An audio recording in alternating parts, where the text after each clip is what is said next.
एखाद्या निवडणुकीत जिंकलेल्या उमेदवाराची किंवा स्पर्धा परीक्षेत पास झालेल्या विद्यार्थ्याची ही मिरवणूक नाहीये। चाहे जितना मर्जी तगड़ा मशहूर आदमी हो, हमें किसी से कोई दिक्कत नहीं है सर। दुनिया में बहुत घूम रहे हैं, कोई ऐसी कोई हमें ऐसे परेशान करेगा।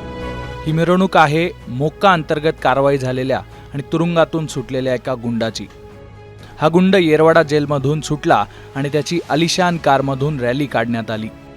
हा व्हिडिओ सध्या सोशल मीडियावर तुफान व्हायरल होतोय। प्रफुल्ल उर्फ गुड्या गणेश कसबे हा 2 दिवसांपूर्वी जेलमधून बाहेर आला।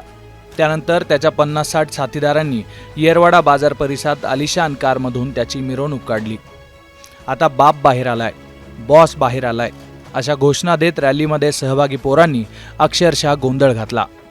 पण हा व्हिडिओ व्हायरल झाला आणि पोलिसांनी पुन्हा या गुंडांच्या मुसक्या आवळल्या। मिरवणूक काढणाऱ्यांपैकी 9 जणांची येरवडा पोलिसांनी रस्त्यावरती धिंड काढली। 2021 मध्ये पुणे शहरातील गुन्हेगारांवर आळा घालण्यासाठी पुणे पोलीस आयुक्त अमिताभ गुप्ता यांनी गुन्हेगारी टोळ्यांवर मोक्का अंतर्गत कारवाईचा बडगा उगारला होता।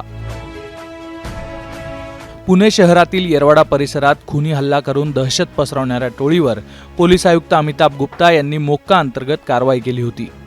यात टोळीचा प्रमुख प्रफुल्ल उर्फ गुड्या गणेश कसबे याच्यावर मोक्का अंतर्गत कारवाई करण्यात आली होती।